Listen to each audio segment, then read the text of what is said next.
현재 시각 8시 24분 지나갑니다. 지금 보고 계신 머니쇼 유튜브에서 라이브로도 시청 가능하니까요. 많은 시청 부탁드립니다. 그리고 다양한 정보 원하시는 분들은 카카오톡 채널에서 크존 검색하시거나 재테크존 앱 다운로드 받으시면 다양한 정보 확인해 보실 수 있으니까요. 이 부분까지도 참고해 보시기 바랍니다.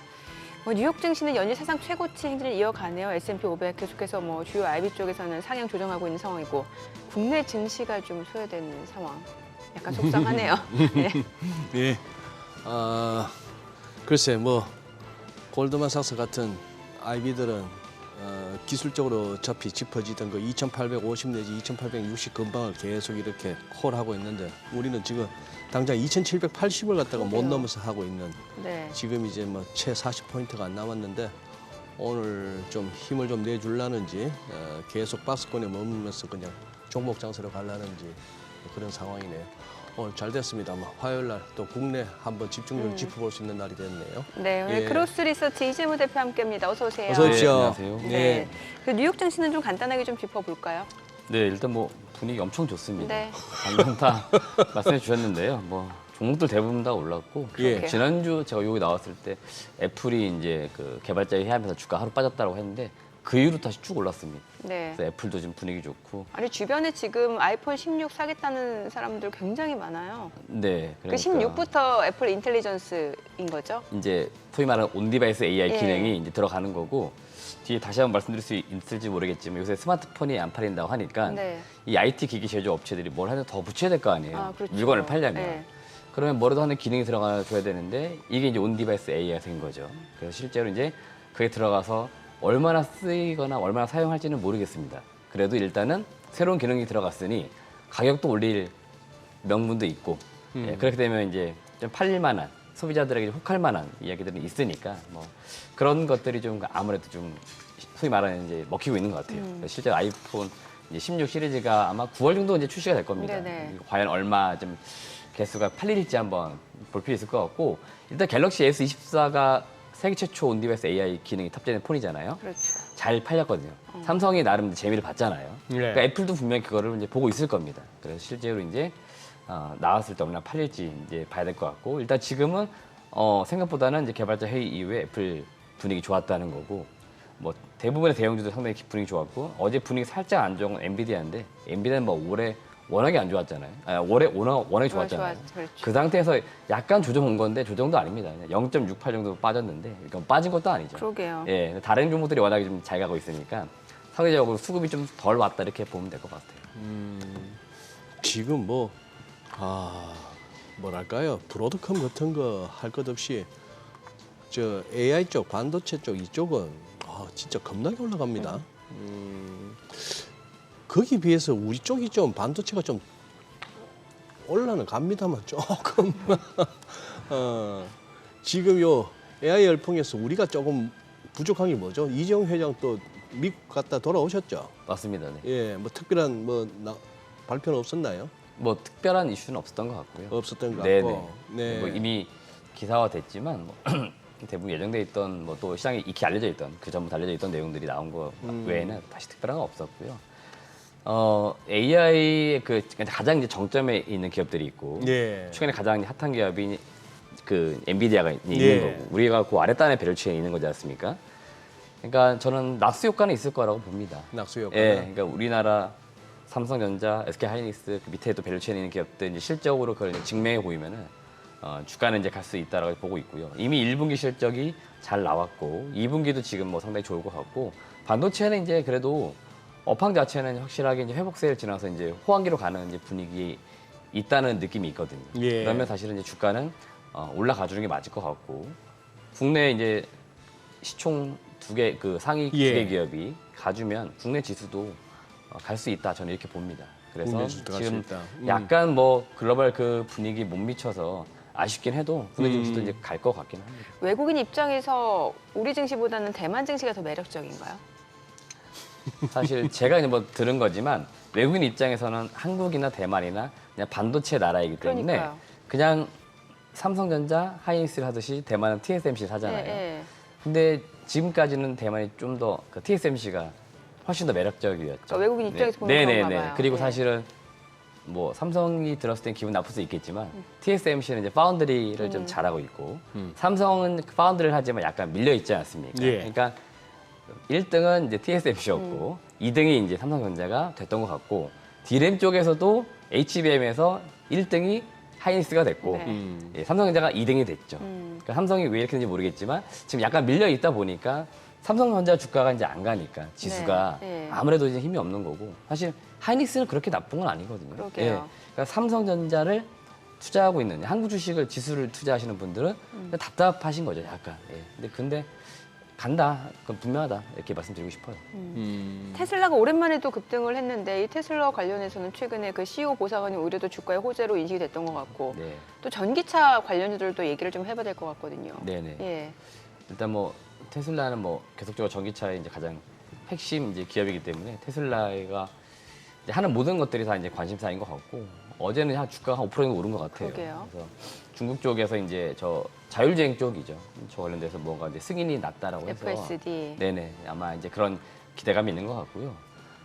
단순히 이제 전기 이제 차, 그러니까 하드웨어적인 것만 파는 거라면은 그 테슬라의 어떤 가치가 정체되겠죠. 또 경쟁력이 자꾸 치고 올라오고요. 그렇기 때문에 거기에 뭔가 더 더해질 수 있는 이제 소프트웨어라든지 다른 기술이 있어야겠죠. 자율주행이든 뭐든 그런 것들이 좀 이야기 나올 때마다 주가는 반응이 있기 때문에 전기차 플러스 알파 요인도 자율주행, 그러니까 큰 틀에서는 자동차 전반적으로 테슬라가 뭔가 보여줘야 될 게 있을 것 같고 그게 나올 때마다 주가는 반응 나오는 것 같고요. 아직 제가 보는 관점에 국내에서 2차 전지 관련된 기업들이 오를 시점은 아직은 아니에요.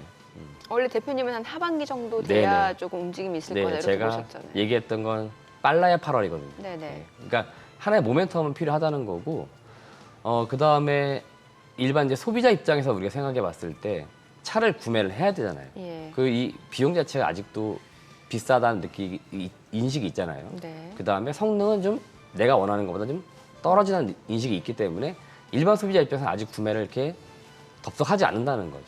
그러니까 일반 소비자들이 아주 보편적으로 이제 차를 구매할 때 전기차를 모델을 그냥 골라가면서 사는 정도 되면 전기차는 자연스럽게 많이 팔리겠죠. 수량이 늘고. 그럼 당연히 이제 2차 전지도 많이 팔리는 거고. 이런 흐름이 와야 되기 때문에 지금은 아직 전기차가 엄청 많이 팔리거나 이제 그럴 시점은 아니라는 거죠. 지금 저 무슨 뭐 배터리 관련한 무슨 행사가 미넨에서 열리지 않습니까? 독일에서? 인터배터리라고 해서 인터배터리? 저도 이제 봤는데 네. 그냥 올해 그 한국에서 3월에도 인터배터리를 열렸거든요. 있었죠. 예, 예. 각 예, 그랬던 지역별로 보시면은 이제 그 전시회가 열리잖아요. 전시회라고 보시면 될 것 같고 이번엔 전시회. 유럽에서 열리는 이제 인터배터리 2차 전지 관련 전시회라고 보시면 되겠죠. 전시회하고 약간 또 박람회하고는 또 다르나요? 뭐 같은 같은 뭐 비슷한 거죠? 네네 그렇습니다. 결국 우리가 이제 보통 코엑스나 킨텍스에서 네, 예. 행사를 하듯이 예. 이제 소위 말하면 우리나라 기업이 그 해외 바이어를 만나려면 이제 그런 장이 좀 열려야 되잖아요, 시장이. 예. 그런 공간이 열리면은 예. 거기는 바이어들도 오고 판매하고자 하는 이제 기업들도 참여를 하는 거고 부스를 만들어 가지고 그런 자리죠. 우리가 그때 3월에 있었다고 그랬죠. 네네네. 그때 행사는 좀 성황리에 마치지 않았나요? 배터리 관련된 전시회는 예. 해마다 사람이 점점 늡니다. 늘어요. 예. 저도 올해 갔다 왔잖아요. 예, 3월 달에. 네. 그래서 매년 사람이 넘쳐나니까 이제 시간 잘못 맞으면은 발 디딜 틈이 없죠. 점점 그만큼 참여하는 기업들도 많아지고 있고, 그러니까 사업을 하는 기업들이 많아지고 있잖아요. 그만큼 부스 공간도 더 필요한데 그러면 이제 막 그 안에 다 못 들어가가지고 밖에까지 나와요. 막 A, B, C, D 공간이 부족해서 밖에까지 나오고 사람들도 막 들어가는데 줄 쫙 서 있고 그런 경우가 많죠. 그만큼 이제 2차 전지가 시장 자체는 계속 커지고 있는 거예요. 네. 그건 확실합니다. 그러면 그 이슈는 어때요? 그 유럽연합 EU에서 그 중국 전기차 관세 폭탄 예고한 상황이죠. 이거는 전기차 전반적인 수요에 어떤 영향을 미칠 거라고 보시는 거예요? 저도 이제 그 뉴스를 이제 지난주에 예, 나왔다고 예. 보긴 했는데 그것 때문에 뭐 수혜가 있을 거냐 말 거냐 그걸 따지고 예. 있지만 제가 볼 때는 저거는 그냥 하나의 그냥 지나가는 이벤트를 저는 생각을 하고 있고요. 그래요. 아까도 말씀드렸지만 근본적으로 지금 전기차 자체가 많이 팔리는 건 아니에요. 그러니까 저런 이벤트는 그냥 그때그때 주가에 영향을 줄 수 있는 요인일 수 있어도 근본적으로 전기차나 이런 게 더 팔린다 하는 게 필요한데 사실 제가 관심 있게 본 이벤트는 한 2주 전쯤 나왔던 기사였거든요. 네네. 그러니까 미국 쪽에서 의미 있는 게 나왔는데 어떤 내용이냐면은 국내에는 현대차 아이오닉 모델, 그다음에 테슬라 요거랑 일본에 지금 제일 잘 팔리는 도요타, 네. 그다음에 BMW 내연기관차랑 이렇게 비교를 한 겁니다. 실제로 시장에서 판매되는 가격이 전기차가 이번에 좀 쌌다라고 해요. 평균 가격이. 그러니까 무슨 얘기냐면 지금까지는 사람들이 동일 차종에서 내연기관차보다 전기차가 비쌌잖아. 못 그래서 샀잖아. 보조금이 없으면 조금 네, 꺼려지죠. 그렇긴 하겠지만 예. 일단은 같은 맥락, 그 같은 동종 차종에서 전기차가 더 쌌다는 거예요. 평균 판매 가격이. 네. 그러니까 점점 지금 가격이 내려오고 있기 때문에 소비자들 입장에서는 이걸 이제 사볼 만한 가격대까지 지금 내려오고 있다는 거죠. 그러니까 가격이 내려오게 되면은 차는 무조건 팔린다는 예, 거죠. 예. 근데 지금 아직까지는 대부분의 모델들은 좀 비싼 편이에요. 이번에 비교한 거는 몇몇 모델 뽑아서 한 거거든요.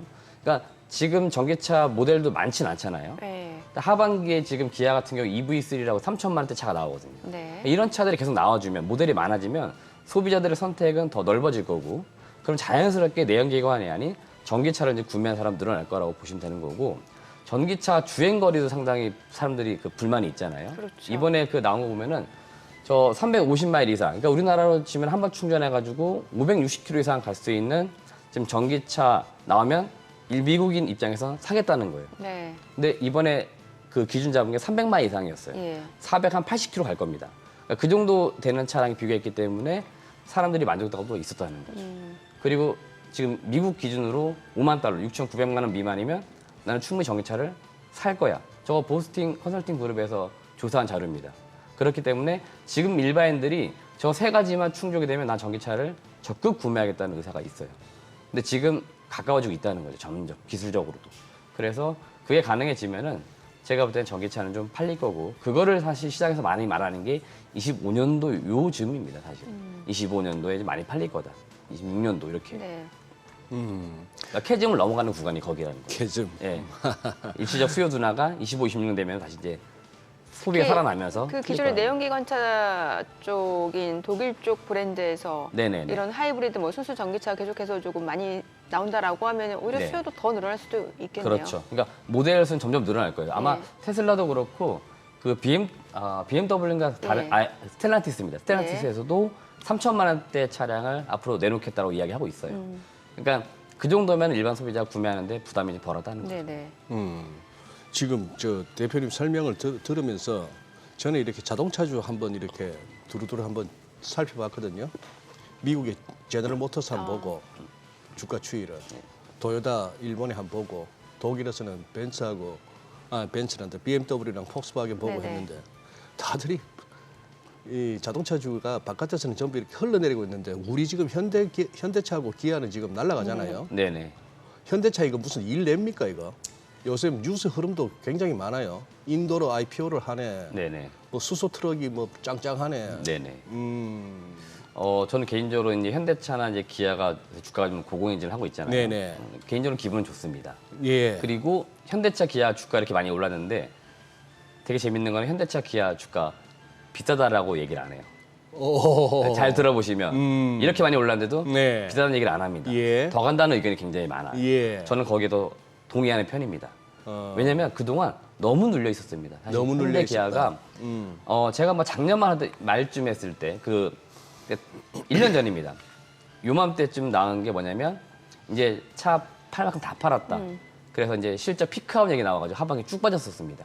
그래서 하반기에 주가가 현대기아가 안 좋았잖아요. 작년. 예. 그때 퍼가 두 개 기업 모두 3이었어요. PER 기준 3이었습니다. 3. PR이 3? 네. 너무 그래서 눌렀다. 네. 엄청 쌌죠. 예. 네. 그때 사람들한테 사라고 얘기하니까 지금 이렇게 주가가 빠지고 있는데 무슨 소리 하는 거냐. 근데 다시 올랐지 않습니까? 예. 그리고 올해 2월 달에 정부에서 밸류업 프로그램 얘기를 하면서 예. 또 제대로 외국인 수급이 좀 붙었죠. 그래서 지금 주가가 잘 가고 있고 지금 외국인이 들어온 수량에 비례해서 지금 현대차 주가는 올라가 있습니다. 그러니까 결국 현대차 주가를 올려준 거는 외국인이었고 외국인이 소위 말하는 이제 큰 손이 된 거고 예. 지금 외국인들이 현대차를 팔 생각이 없는 것 같습니다. 그러면 현대차 주가가 그닥 빠질 일도 없을 것 같고 계속 실적은 좋다라고 이야기 나오니까 그러니까 펀더멘탈이 지금 잘 받쳐주는 기업이잖아요. 예. 그러니까 펀더멘탈 받쳐주는 기업이 주가가 올라가니까 아무도 불만이 없죠.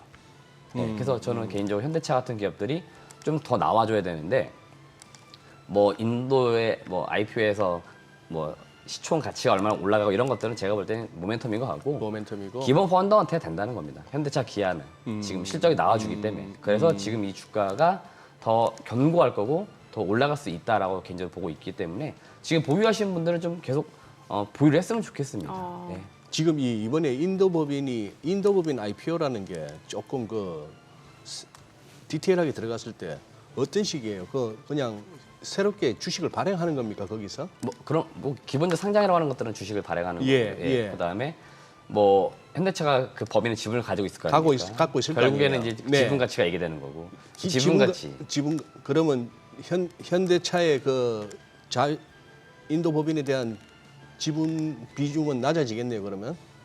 그렇죠. 그런 그렇게 되지. 비중은 낮아지겠지만, 낮아지만 돈이 들어오네. 네, 실제 상장하고 나면은 보통 우리가 말하지만 네.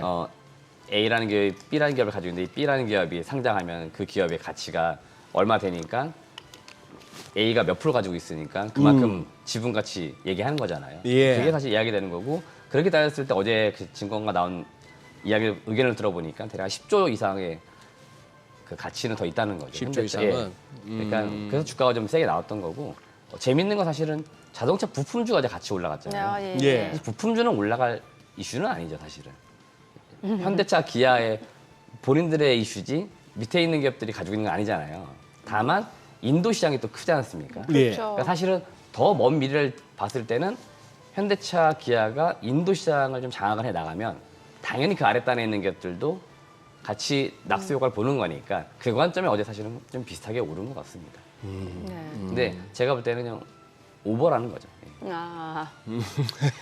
최근에 보면은 그 음식료 섹터는 새로운 수출주라는 네. 평가를 받고 있잖아요. 뭐 저번에도 소개를 했는데 뭐 냉동김밥부터 해서 네네. 뭐 우리 김관련주도 이재모 그렇고. 대표께서 그 우양인가 김양인가 그것도 얘기했고 사실은 SND도. SND를 제가 얘기 예, 들었는데 예. 저도 놀랬지만 아마 화요일 수요일인가 아마 그 급등했었어요. 급등을 했습니다. 예. 물론 제가 말해서 올라간 건 아닙니다. 예. 그날 정말 운 좋게 그렇죠. 증권사 보고서 나오면서 바로 상한가에 가더라고요. 예. 예. 그래서 원래 좋은 기업이었다는 원래 그럴 겁니다. 때는 저 때문에 올라갔습니다라고 예. 하시는 거예요. 근데 저도 정확하게 알고 있는데 너무 정확하게 겸손. 예. 저도 그냥 지켜만 봤습니다. 예. 다음날 올라가길래 왜 올라가지 봤는데 보고서가 나오더니 바로 상한가 직행을 하더라고요. 어. 좋은 기업이었어요.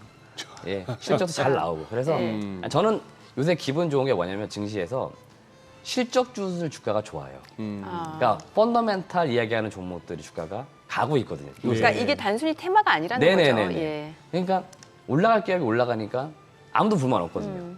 예. 근데 올라가면 안 될 기업도 올라가니까 이제 불만이 좀 생기는 거죠. 시장에. 근데 또 잘 올라가는 것들의 특징이 이게 내수 갖고는 안 돼요. 수출이란 것까지 곁들여 줘야 이게 가더라고요, 아니 주가가. 삼양식품 보니까 네. 이미 지금 69만 원. 저희가 처음에 방송에서 네. 언급했을 때만 해도 50만 원 초반이었는데 네네. 69만 원. 이게 이제 시장 사이즈죠. 한국에서 파는 것보다 해외에서 파는 게 다르잖아요. 예전에 제가 투자 안 했지만 그 오리온 국내에서 팔다가 중국에 5천만 한국인에게 오리온 초코파이를 팔다가 중국 13억 인구에 갖다 파니까 주가가 10배씩 갔죠, 그 당시. 락앤락도 그랬고요. 락앤락. 예, 그 기업들이 다 시장이 좀 작았는데 큰 데 가니까 엄청나게 이익들이 늘었잖아요. 실제 삼양식품 같은 경우에 매출이나 영업이익이 몇 배 정도 지금 그 성장 속도가 어느 정도입니까? 제가 연평균 속도까지는 내보진 않았지만 네. 올해 일단 영업이익이 한 2천억 이상인데 지금 최근 뭐 3천억 이렇게 나오니까 내후년 전망은 더 높을 겁니다, 아마. 네. 그거 이제 쫓아가는 기업이 사실 농심인데 농심도 사실 수출이 잘 되고 있거든요. 네네. 사냥에 비하면 좀 이렇게 비교가 좀 안 돼서 이렇게 어. 비율이 낮아서 그렇지만 농심도 지금 수출이 잘 돼요. 그러니까 주가가 조금씩 따라가고 있거든요. 최근에 무슨 빙과류, 제과 이런 쪽도 네. 좀 꿈틀했지 않습니까? 네네. 그 부분하고 지금 그러니까 빙그레, 롯데, 예, 웰푸드 이건 또 요런- 빙고 업체. 네. 그거는 약간 좀 테마성이 좀 짙지 않나요? 저도 그 지난주 화요일 날 말씀드렸던 네. 것 같은데 월요일 날 주가가 폭염주의보 때문에 올랐잖아요. 네네. 예. 그 다음날 다 횡보하더라고요. 횡보하거나 약간 그러니까 하루에 다 반영이 된 거죠. 하루에 다 반영이 예, 되는 그래서 제가 막 그날도 너무 과하다 얘기 드렸는데 딱 과한 만큼 그러니까 한 며칠에 걸쳐 반영될 게 하루에 다 반영돼 버리니까 더 가지는 않는 것 같더라고요. 어제는 또 그저께부터 사조자 붙은 종목들이 막 냉동김밥. 엄청났지 않습니까? 아니, 이게, 예. 여기도 재료가 어떻게 받쳐주는 재료들이에요? 다 똑같습니다. 그 김 이제 지금 김 양식 관련된 내용들이 계속 나오잖아요. 그러니까 이게 반도체만 밸류체인이 있는 게 아니라 네. 이쪽도 밸류체인이에요. 이게 S&D도 결국 밸류체인이고 그렇죠. 삼양식품 맞습니다. 밸류체인이고 이 사조그룹주도 사실은 냉동김밥 밸류체인. 그렇죠. 김밥 만들려면 김은 엮이더라고요. 필요한 그러니까. 거죠. 그렇게 그러면 엮이던데요? 맛살 만드는 회사 주가도 올라야 되는 거 아니에요? 그래서 사조 그렇죠. 오양. 그렇구나. 네, 그래서 이제 계속 시장은 A라는 게 하나 오르면 밑에 B, C, D를 계속 찾는 겁니다. 그러게요. 1등이 가면 2등, 3등이 따라가니까 네. 그걸 찾는 거죠. 그 결과물들이 지금 요새 좋게 나오고 있는 거고. 지금 저게 방금 화면에 나온 김밥 저게 빈과류예요, 김밥이에요, 뭐예요? 포장만 봐서는 무슨 하드 같은데. 냉동김밥이에요. 냉동김밥. 네. 하드로 보일 수 있네요. 냉동이니까. 네. 그럴 수도. 네. 예. 그러면 지금 계속 이쪽은 관심 가질만 하다. 실적이 나와주니까 저는 네. 뭐 보유하신 분들 입장에서는 쉽사리 이렇게 매도하면 차익실을 할 건 아닐 것 같아요. 물론 지난주만 하더라도 화장품주 갑자기 좀 급락 나왔었잖아요. 네. 그러니까 누군가 분명히 차익 실현 욕구가 생기고 중간중간 차익 실현이 나옵니다. 근데 실적이 지금 받쳐주고 밸류에이션 부담이 없으면은 더 들고 갈 필요 있는 거죠. 더 간단히 믿음과 함께. 여기는 좀 이제 좀 묵직한 걸로 가서 지금 국방부 장관 폴란드 방문. 네. 그러다 보니까 지금 또 방산주 방산주. 얘기도 또 나오네요. 맞습니다. 뭐 지금 방산주 실제 수주 소식이 들립니까? 결과는 사실 알 수는 없는 거지만 아직은? 확실한 건 우리가 22년도 그 우크라이나 러시아 전쟁 이후에 예. 한국의 방사는 상당히 수혜를 받습니다. 그리고 폴란드에서 1차 구매가 있었잖아요. 탱크. 그리고 예. 뭐 탱크도 그렇고 전차도 그렇고. 예. 그리고 2차 이제 뭐 이야기 나오는 것들이 있었고 그다음에 폴란드 그 옆에 또 다른 나라 루마니아도 있고 그런 나라들 있지 않습니까? 예. 그런 나라들도 이제 무기를 사실은 구매를 해야 되는 거잖아요. 근데 옆에서 써본 나라가 이렇게 실전 평가를 했을 거 아닙니까? 다 들었을 거고 반응이 좋잖아요. 그럼 당연히 다른 나라에서도 우리나라 무기를 수입할 수 있는 거죠. 그러니까 실제 K 방사는 이제 국내 과거 한 몇십 년 국내용이었다가 네. 조금씩 이제 수출기를 튼 게 22년도니까 방사는 한 번 들어가는 게 어렵지 들어가면 계속 들어가잖아요. 무기 체계를 바꿀 수가 없잖아요. 쉽사리. 그렇기 네, 때문에 예. 우리나라 K 방사는 계속 이제 저런 수주 계약이 나올 수밖에 없는 거고 지금 가장 앞단에서 뭐 정부가 떼어줘야죠. 이 국방 산업이라고 하는 것들은 국방부 장관이 지금 가 있는 거지 않습니까? 유럽 쪽에. 네, 그런 것들이 이제 기사가 되면서 반응이 좀 나온 거라고 봅니다. 근데 주가 측면에서는 이미 좀 많이 올랐다는 느낌은 안 들고요. 아직은. 개인적으로는 네. 좀 많이 올랐다는 기업들이 있는데 예. LIG 넥슨 저런 기업들은 좀 예. 더 갈 여지가 있다고 봅니다. 어허. 그래서 밸류에이션도 방산주들이 생각보다 PE를 이렇게 높게 주잖아요. 퍼 예. 30, 40씩 줘요. 예. 그래서 현대, 로템 저런 기업들 요새 좀 올라서 아마 그 정도 가 있을 겁니다. 그래서 아마 그거는 올해 기준일 거고 내년, 내후년 좀 더 뭐 숫자가 나온다 그러면은 더 나온다 그러면은 더 올라갈 여지도 있는 거죠. 예. 아니 오늘부터 그 의료계 지금 휴진이잖아요. 네네. 그리고 의협 그 총파업도 예고된 상황이고 이러면은 참 이게 중증 환자들은 좀 많이들 걱정이 되실 것 같은데 금융시장에서는 이게 참 비대면 의료 관련주라든지 원격 의료 관련주들 여기 또 테마로 움직일 가능성도 있겠어요. 이미 뭐 주가 변동 조금씩 나오고 있는 것 같고요. 예. 이것도 이제 정책적인 이슈이기 때문에 확정적인 게 아직은 없잖아요. 그렇죠. 그러니까 계속 이제 그 변동 나올 것 같습니다. 그러니까 변동이라는 것들은 위로도 갔다가 또 뭐 차익 실현 나왔다가 이렇게 반복될 것 같은데 이 근본적으로 원격 의료 이제 비대면이 이제 저는 개인적으로 좀 돼야 된다고 생각하는 사람 중에 하나거든요. 앞으로, 예. 예. 이게 왜 그러냐면 일단 글로벌적으로 거의 우리나라 빼고 다 하고 있다고 보시면 돼요. 미국, 중국, 유럽 다 하고 있습니다. 한국만 지금 어떻게 보면 법적으로 막혀 있어요. 이게 지금 안 되고 있는 겁니다. 이걸 정확하게 어디서 막고 있냐? 의사협회에서 막고 있습니다. 의사협회에서. 네네네. 대한의사협회 막고 있는 거. 그러니까 반대를 하는 거죠. 반대를 하는 거라서 이게 지금 또 스토리가 있는데 2010년, 2014년, 2016년 그 매 국회에서 법안이 발의가 됐습니다. 통과가 못 해가지고 다 폐기가 됐어요. 그 다음에 저희가 코로나 때 잠시 경험했잖아요. 코로나 때 특수 상황이기 때문에 그 당시 한시적으로 원격 의료가 허용됐었고 이것도 작년 5월 달로 종료가 됐습니다. 그러니까 지금 대부분 다 원격 진료나 이런 것들은 시범 사업만 하고 있습니다. 왜냐하면 이거 레퍼런스를 계속 쌓아야 되잖아요. 예. 그렇기 때문에 시범 사업 정도 하고 있는 거고요. 원격 의료가 단계가 좀 있긴 있습니다. 지금 우리가 시장에서 요구하는 것들은 일단은 의사와 의사, 의사와 간호사, 그러니까 의료진 간의 원격 진료예요. 그러니까 네. 이런 겁니다. 저기 시골에 이제 되게 작은 병원이에요. 네. 예. 거기서는 해결 안 될 수 있지만 서울에 오면 해결될 수 있는 그런 것들이라면은 지방에 있는 의사와 서울에 있는 의사가 원격으로 서로 대화를 하는 겁니다. 진료를 하는 거예요. 그러면 이제 현장에 있는 의사분이 다시 환자에게 무언가 진찰을 해주는 거죠. 이 정도 단계인 겁니다. 일단은. 이 정도 좀 통과돼야 되는데 아직도 그런 게 지금 법적으로 안 되고 있기 때문에 정부에서는 이게 좀 필요하기 때문에 계속적으로 아마 그 법적으로 진행을 할 겁니다. 예. 근데 또 이제 대한의사협회 쪽에서 또 반대를 하시겠죠. 그래서 뭐 반대의 의견도 나름 논리는 있습니다. 근데 우리가 그 사회적으로 이제 그 요구사항들이 있잖아요. 일반인들이. 네. 예, 그런 것들이 있기 때문에 원격 진료는 좀 됐으면 하는 바람이 있고 국내 이제 상장 기업들 중에 원격 진료를 아주 오래전부터 하는 기업들이 있어요. 이 기업들이 그 오래된 경우는 20년 넘게 사업을 했습니다. 그러니까 준비는 아주 오래전부터 해온 거예요. 예. 근데 시장이 안 열리고 있기 때문에 계속 이 사업을 못 하고 있는 거죠. 대표적인 게 어디냐면 비트컴퓨터예요. 이 기업이 디지털 헬스케어 사업부에서 이 비대면 사업을 하고 바로닥터라고 하는 앱입니다. 앱 플랫폼을 출시를 또 했고 예. 이 기업이 그러면 그 모멘텀만 있는 거냐? 그렇지 않아요. 펀더멘털도 됩니다. 연간 매출액 350억, 영업이익 한 60억씩 나와요. 그러니까 이익도 나는 기업이에요. 네. 그러니까 시장이 좀 열리면 신규 사업을 할 수 있는데 안 되고 있을 뿐이고 인성정보도 똑같이 디지털 헬스케어 사업부에서 이 사업을 하고요. 인성정보는 국내에서 안 되니까 미국 가서 레퍼런스를 쌌습니다. 미국에 퇴역 군인들 있잖아요. 네네. 미국은 잘 돼 있으니까 차라리 한국 안 될 것 같으니 미국 가서 하겠다 해서 미국에서 레퍼런스를 거의 10년 넘게 쌓았습니다. 그러니까 기술은 다 있어요. 그거 가지고 다시 한국에서 해보려고 하는데 한국은 법 때문에 안 되고 있죠. 그래서 이 인성정보도 지금 우리가 볼만하다 말씀드리는 거고 인성정보도 지금 작년 기준 매출액이 3,650억에 영업이익 52억.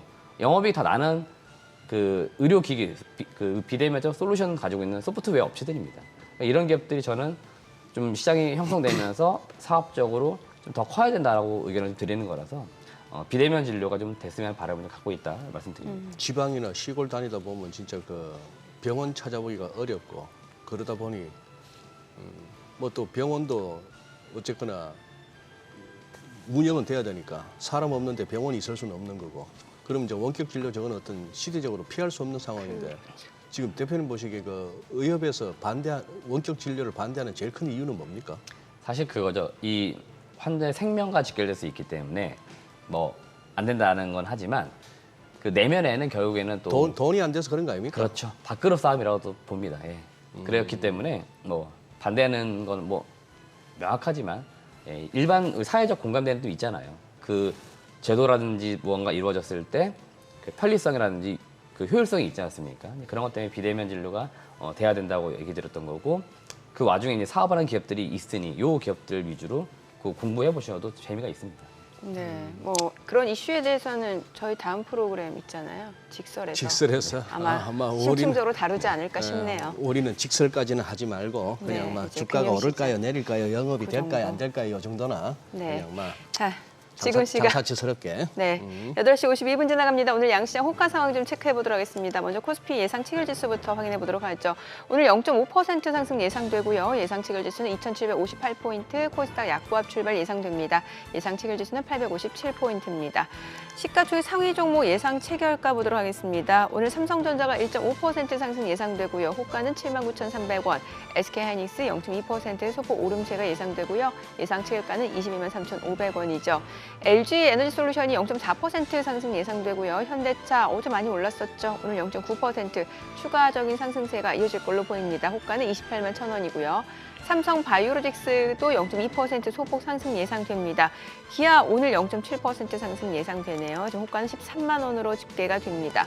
자, 그리고 삼성전자 우선주 보합 예상되고요. 셀트리온은 소폭 하락 출발 예상됩니다. 호가 17만 9천 원, 그리고 KB금융, 포스코홀딩스 오늘 보합 예상됩니다. 코스닥 시가총액 상위 종목 예상 체결가도 보도록 하겠습니다. 코스닥 쪽에서는 오늘 에코프로비엠 호가에서는 좀 반등을 시도할 걸로 보여집니다만 최근에 또 호가하고 개장 이후 상황이 워낙 달랐기 때문에 이런 부분은 조금 더 체크를 해보셔야 될 것 같고요. 일단 호가에서는 1.3% 반등 예상됩니다. 예상 체결가 20만 1,500원. 알테오젠도 상승 출발 예상되고요. 에코프로 오늘 0.9% 반등 예상됩니다. 호가는 9만 8,000원. HLB가 1.9% 약세가 예상되고요. 예상 체결가는 6만 2,000원. 엔캠 블록딜 이슈로 어제 좀 많이 급락을 했었고 오늘 지금 호가에서는 강보합 출발 예상됩니다. 예상 체결가는 27만 6,500원. HPSP가 1% 상승이 예상됩니다. 호가는 39,450원. 리노공업도 오늘 강세가 예상됩니다. 2%대 오름세 예상되고요. 예상 체결가는 27만 2,500원. 셀트리온자 강보합 예상되고요. 클래시스 보합 예상됩니다. 레인보우 로보틱스 어제 좀 올랐었는데 오늘 호가에서는 좀 차익 실현 물량들이 나올 걸로 보여지네요. 3% 약세가 예상되고요. 호가는 16만 2천 원으로 집계가 되고 있습니다. 자, 이제 오늘 음식료 섹터 또 좀 호가 흐름 좋아 보이네요. 지금 보니까 삼양식품이 2.9% 강세 예상되고 이렇게 되면 70만 원을 넘어서게 되는 건데 자, 얼마 전에 볼 때만 하더라도 50만 원 선이었는데 오늘 호가 분위기로 봤을 때는 70만 원을 돌파할 걸로 보여지고요. CJ 제일제당도 1% 상승 예상되고 S&D는 1% 하락 예상되고요. 이 가운데 롯데웰푸드 5% 강세가 예상됩니다. 지금 연일 최근에 이제 좀 더운 날씨가 이어지고 있는데 빙그레는 1% 하락 예상되는 반면에 롯데웰푸드는 5% 강세가 예상됩니다. 종목 장세긴 하네요. 같은 섹터라고 해도 다 같이 움직이는 건 아니고요. 그렇다고 폭염 관련주라고 해서 열대야에 뭐 메로나 끌어안고서 잘 수는 없잖아요. 뭐라고요? 그 아이스 하드 끌어안고 잘 수는 없는 거고 폭염 관련주 같으면 저거 말고 아니면 좀 다른 뭐가 있어야 되는 거 아니에요? 네? 예, 왜 브랜드 이름이 나왔다고? 아니요. 예. 폭염 관련주라면 뭐가 어떤 게 있을까요? 폭염 먹는 거 관련주. 말고. 아니면 예전에는 에어컨. 에어컨 선풍기가 사실은 예. 한 4월, 5월 이렇게 올랐었습니다. 근데 요새는 맞아요. 그 뭐랄까 환경 관련된 것들이 이렇게 큰 반응이 없었거든요. 그러니까 미세먼지 이런 것들 봄철 되면 좀 주가가 올랐었는데 최근에 그런 테마들이 별로 없잖아요. 그러네요. 그러니까 예. 뭐 날씨로 이렇게 테마해가지고 그 기계라든지 이런 장치 쪽에서의 움직임은 사실 별로 없었어요. 예, 그래서 뭐 그러면 폭염 크게 움직임 없을 것 갖고 같아요. 테마 좀 만들어 볼까 했던 시도는 실패했고 혹시 저 원조 AI 조류 독감 이게 지금 요즘 또 은근히 뉴스에 나와요. 네네. 호주 쪽에서는 지금 뭐 계란을 먹을 수가 있네 없네 정도에다가 닭을 갖다가 50만 마리 살처분을 했네 이런 소리가 나오고 하는데 이게 에이비안 인플루엔자에서 AI 아닙니까? 그렇죠. 그런데 원래 또 키워드가 AI네요. 인공지능 플러스 또 원래 원조 AI 테마는 사실 조류 독감이었죠. 조류 독감이었죠. 예, 우리가 말하는 AI는 조류 독감이었는데 지금 이제 거론도 잘 안 되잖아요. 뭐 그 한참 그 코로나 시국에 뉴스 많이 탔던 파우치나 저기 전 누굽니까 이디오피아 그 사무총장이 있는 WHO 같은 경우는 계속 뭔가 팬데믹이 한 더 왔으면 싶은가 싶을 정도로 자꾸 워닝 하다가 지금 또 결국 미국 대선 해에 또 뭐가 하나 이렇게 슬그머니 또 걱정되는 뉴스가 하나 나오는데 이거는 또 테마주 안 될까요? AI 같으면. 뭐 테마가 될 법도 또 한데요. 할인 좀 사실은 움직였나? 우리나라에서는 그 조류 독감이 주로 이제 겨울철에 많이 나오다 겨울철이에요? 보니까 이제 그때 테마를 많이 타는데 여름철에는 그닥 이렇게 테마는 안 탔던 것 같아요. 저쪽은. 아니면은 반대로 그 육계 관련주들 이미 이제 네네. 그 냉동 네. 닭고기를 재고를 쌓아놓은 업체들 같은 경우는 네. 좀 판매 가격 인상 이슈도 있을 수 있고 맞습니다. 예, 그래서 뭐 실제로 마니커 할인 이런 쪽. 종목은 동일한데 약간 뭔가 시장의 재료나 테마가 바뀐 듯한 네. 예, 그런 뭐 움직임들은 좀 있는 것 같아요. AI도 별로 반응이 안 좋으시네. 그러면 그거는 대왕고래는요. 계속 살리면 안 될까? 테마. 거기는 참 그렇습니다. 거기 왜요? 한국가스공사. 예. 저는 이제 뭐 뉴스 다 보셔서 아시겠지만 네. 그 주가 한참 올랐을 때 임원진들이 그 주가를 팔았다고 해서 이제 기사가 좀 나왔잖아요. 네. 물론 공시가 나온 거죠. 예. 꼭 그렇게 이렇게 주가 올랐을 때 팔았어야 했을까 하는 생각이 있는 겁니다. 예. 과연 그게 우연의 일치일까? 예. 저는 아니라고 생각합니다. 예. 그 내용을 몰랐을까? 다 100% 알았을 거라 봅니다. 그래서 아무리 팔고 싶어도 예, 타이밍상 그때는 아니라는 거죠. 예. 그래서 그 이 한 몇 주 전부터 바람이 불었던 이 뭐 산유국 이슈, 네. 유전 가스 네. 나왔으면 좋겠고 거기서 예. 돈 벌었으면 좋겠는데요. 네. 지금은 단순 테마 정도다. 예. 그리고 내부자들은 더 명확하게 알고 있다. 이렇게 내부자들은- 보시면 됩니다. 그 테마 쪽 말고 그 삼성전자 갤럭시북 4 엣지 네. 이게 출시되잖아요. 그럼 네네. 최근에 뭐 애플 그 인텔리전스 이후에 그 네. 온디바이스 AI 관련주들 네네. 얘기 많잖아요. 맞습니다. 혹시 온디바이스 AI 관련된 밸류체인 기업들 뭐가 있을까요? 네. 그 연초 2월, 3월 그 온디바이스 AI가 이제 핫하게 불 때 가장 핫했던 거는 그 소위 말하는 팬리스 업체 반도체 설계라든지 이런 쪽이었거든요. 아니면 뭐 제주 반도체 이런 쪽도 네네네. 있었잖아요. 예. 사실 그쪽은 그렇게 관련 없습니다. 실익이 거의 없어요. 그래서 제가 찾아봤더니 결국 돌아 우리는 반도체고 그나마 기판 만드는 기업들. 그래서 삼성 전기는 LG 이노텍 정도라고 네. 보시면 될 것 같고 이 기능이 많아지면 전자제품 열이 뜨거워지잖아요. 그렇죠. 발열이 중요해요, 발열. 발열 소재 만드는 업체가 수혜를 보는 게 맞겠죠. 국내에서는 PI 첨단 소재가 방열 시트 이런 걸 만듭니다. 그 IT 기계에 들어가는. 네네. 실제 수혜는 제가 말씀드리고 이런 기업들이라는 거죠. 그러니까 이런 기업들 주가가 올라가주는 게 맞고 이런 기업들은 실제로 그 시장이 열리면 확실히 수혜를 봅니다. 근데 연초 2월, 3월쯤 주가 쭉 올라갈 때 국내 팬리스 업체들이 주목을 받았지만 그 기업들은 그냥 주목만 받은 거다. 실익은 거의 없을 거다라고 개장을 보시면 좀 됩니다. 확인을 네. 해봐야겠네요. 자, 오늘 국내 증시로 확인해 보도록 하겠습니다. 개장합니다.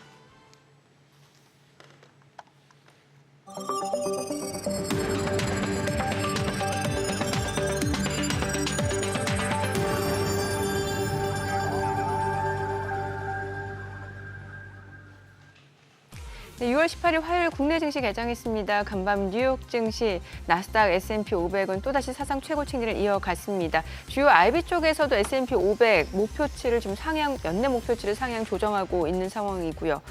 지금 6천 얘기까지 나오고 있습니다. 기술주들 강세가 계속해서 이어지고 있고 마이크로소프트, 애플 주가 강세 흐름 이어지고 있고요. 엔비디아 소폭 떨어지긴 했습니다만 장중에도 사상 최고치를 경신하기도 했죠. 오늘 국내 증시 또 어떤 출발을 보여주는지 지수부터 좀 확인해 보겠습니다. 먼저 코스피입니다. 오늘 0.79% 올라갑니다. 호가보다도 확실히 좀 좋은 흐름을 보여주네요. 지금 2,765포인트, 코스닥도 0.5% 올라갑니다. 863포인트입니다. 양시장 상승 출발 보여주고 있고요. 시가총액 상위 종목 시초가 보겠습니다. 삼성전자가 1% 올라갑니다. 79,000원이고요. SK하이닉스가 2.6% 강세입니다. 229,000원. LG에너지솔루션도 1% 올라갑니다. 345,500원이고요. 현대차도 1% 상승하네요. 281,000원이고요. 삼성바이오로직스도 0.4% 상승합니다. 739,000원이고 기아도 1% 올라갑니다. 138,800원에 거래되고 있고요. 삼성전자 우선주도 0.9% 상승합니다. 63,000원. 셀트리온도 올라갑니다. 185,500원이고요. KB금융도 0.5% 오름세 78,700원. 포스코홀딩스도 1% 이상 상승합니다. 포스코홀딩스가 375,000원, 1% 상승이죠. 오늘 보시다시피 시가총액 상위 종목 10위권 내에서는 지금 전 종목이 강세를 보여주고 있고 특히 반도체 섹터의 강세가 눈에 띄죠. SK하이닉스 주가 23만 원 선을 돌파해내고 있습니다. 코스닥 시가총액 상위 종목 시초가도 보도록 하겠습니다.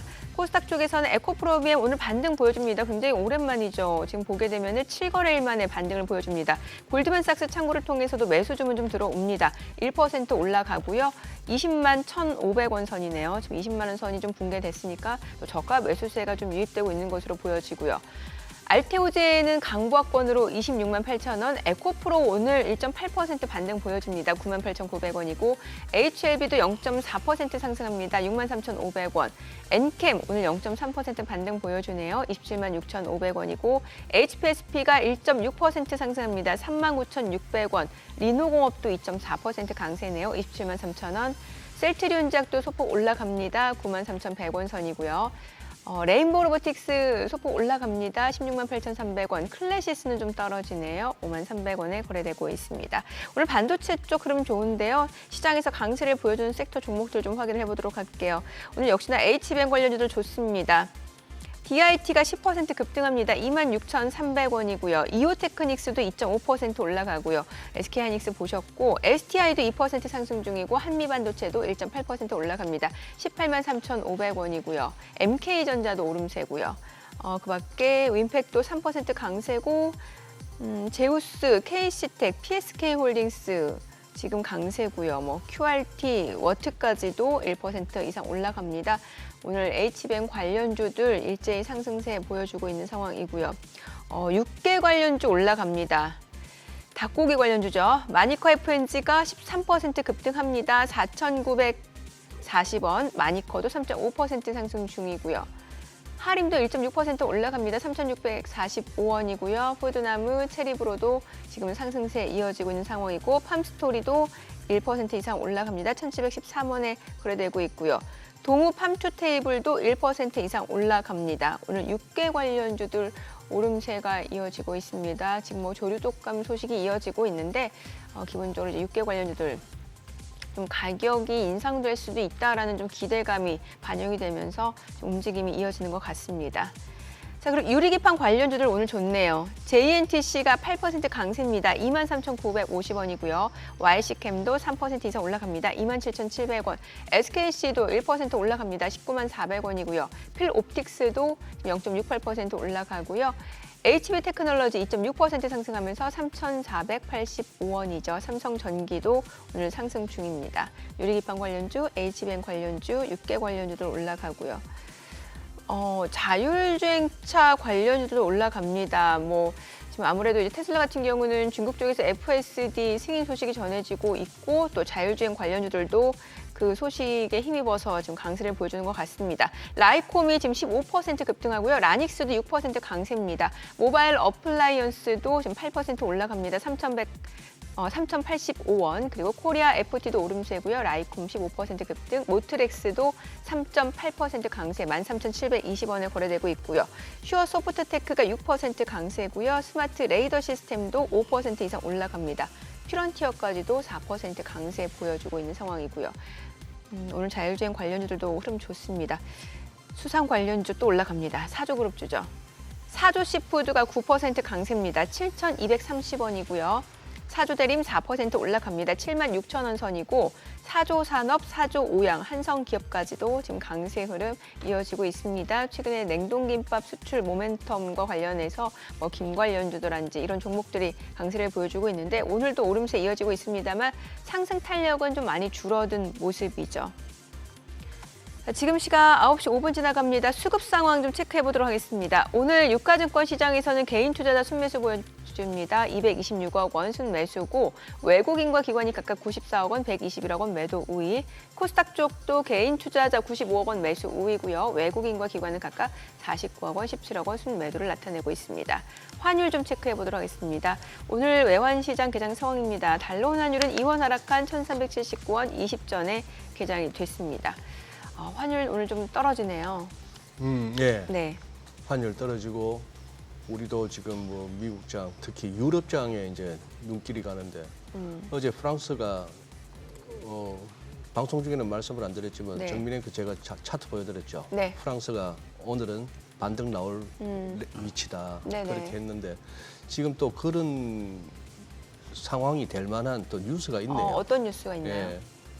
이게 혹시 우리 국내 라가드 22 총재. 국내 언론에서 이렇게 보도가 됐나 싶어서 보니까 국내 언론에서는 아직까지 보도된 게 찾을 수가 없고 외신에서 이제 확인이 되는데 이런 걸 그래도 이런 어떤 디테일한 뉴스를 또 짚어주는 분이 계세요. 또 글로벌 모니터 우리 안근모 대표가 한 기사에서 해서 찾아보니까 그겁니다. 뭐냐 하면 핵심은 어제 무슨 파리의 근교에서 무슨 이벤트가 있었나 본데 라가르드 총재가 최근에 그 왜 프랑스 국채 금리가 너무 올라가고 네. 독일보다도 너무 높아져서 그 스프레드가 벌어졌다는 거 어제 송재경 대표도 그림도 보여주셨잖아요. 예. 항상 유로존 쪽에 위기 상황이 되면 그 스프레드 그래프로 살펴보는데 이제 그거 관련한 이제 질문이 나온 거예요. 네. 그랬더니만 그 스프레드가 우려 사항이냐라는 질문에 물가 안정은 금융 안정과 함께 가는데 우리는 즉 ECB는 금융시장의 원활한 기능에 면밀히 주시하고 있다 이렇게 얘기한 거예요. 네. 근데 이 표현은 뭐냐 하면은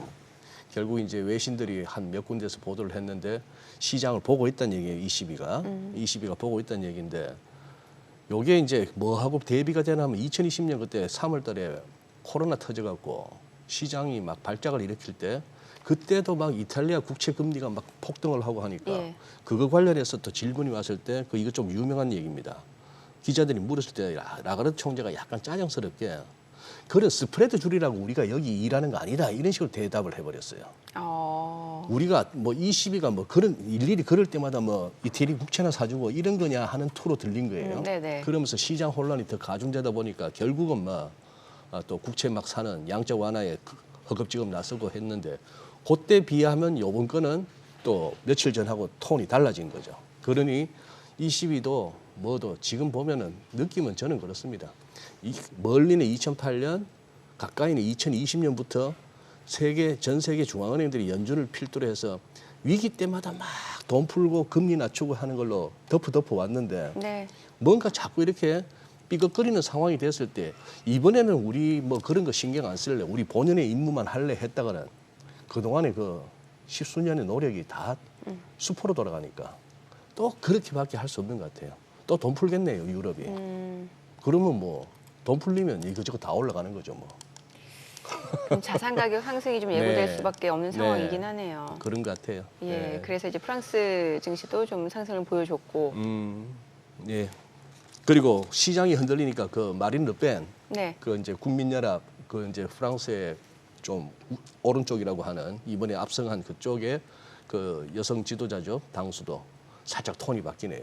우리가 기존 제도나 기존에 해왔던 걸 존중하겠다. 네. 즉 자기들이 하면은 뭔가 좀 뭡니까 뭐 이민도 안 받아, 저기 뭐 전기차인데 뭐 재정 지출을 팍팍 늘려, 이런 식으로 해서 프랑스 조금 문제되는 거 아니야 했는데 시장이 흔들리니까 네. 정치인들이 오히려 거기에 조금 자기 그걸 갖다가 누구를 모습도 보이고 하니까 시장이 또 안정을 보이네요. 잘 안 망한다는 거죠, 시장. 그러네요. 네. 네.